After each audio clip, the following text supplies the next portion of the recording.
everyone. I chose the movie Gone Girl for my critical theory application. Some of the dominant ideologies in Gone Girl is that when crime happens, you call police and that police bring solutions. Another one is that when it's a domestic, as in like husband and wife, criminal issue, a lot of times detectives and the police can think to blame the husband right off the bat, just because men and husbands sometimes have there's like the ideology that they have power in the relationship. And so in this case, the wife goes missing, but it's not the husband's fault at all. The wife is framing Nick, which is Ben Affleck, the main actor in the movie. The wife frames him for her missing because she's unhappy with her marriage and believes that he deserves to be punished. So the overt power is that the government, or more just like legal forces like police and detectives, have power over a situation and over a person, especially in like a crime scene. And then that lawyers have power as well. So really just being complicit and listening to your lawyers and listening to their advice, because they have power, mainly because they have knowledge, and they use their knowledge as power in this situation. Some covert power that is seen throughout the entire movie is that Amy, the wife, that's psychotic, she has power even though her presence isn't active with Nick throughout the movie. She's like kind of separate and gone throughout the main portions of the movie.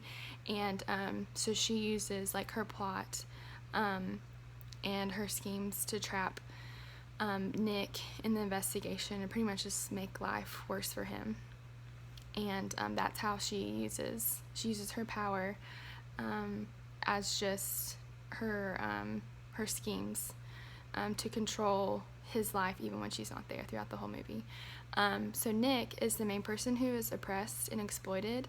The whole movie is all about Amy exploiting her husband for her unhappiness in the marriage.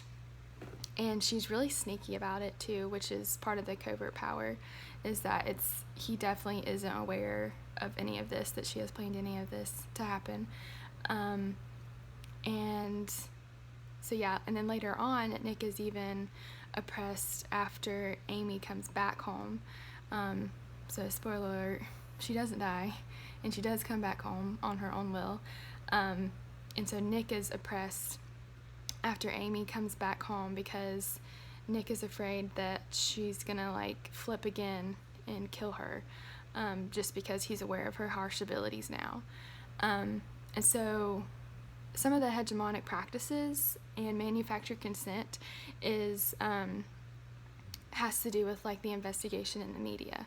So Nick is asked, and in some ways expected, to confront the media in his situation, and to try to help his case, which is what his lawyer advises him to do, to kind of release a deposition. And so this is to do with like CNN and other shows like that who are like prime time and like deal with high investigation cases.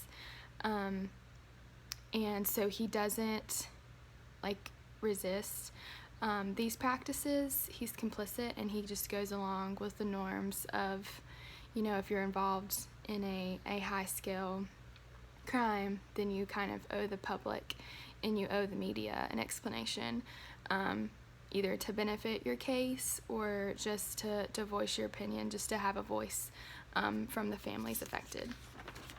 And so like I said too, Nick is complicit in following along with the detective's orders at the beginning. So at the beginning, he's complicit when he goes into the police station and they get his fingerprints and everything. So he's complicit in that way, but he does eventually have or show resistance, because once he kind of gets things rolling in his head and he kind of starts figuring out maybe like what Amy's doing and her planning of different seeds and stuff, he keeps that to himself, and so he doesn't obey the orders of the detectives telling him to always like report to him of different findings to help the investigation. So he kind of resists in that way, and just keeping to himself and not reporting every detail, which he is caught, and they confront him with his resistance.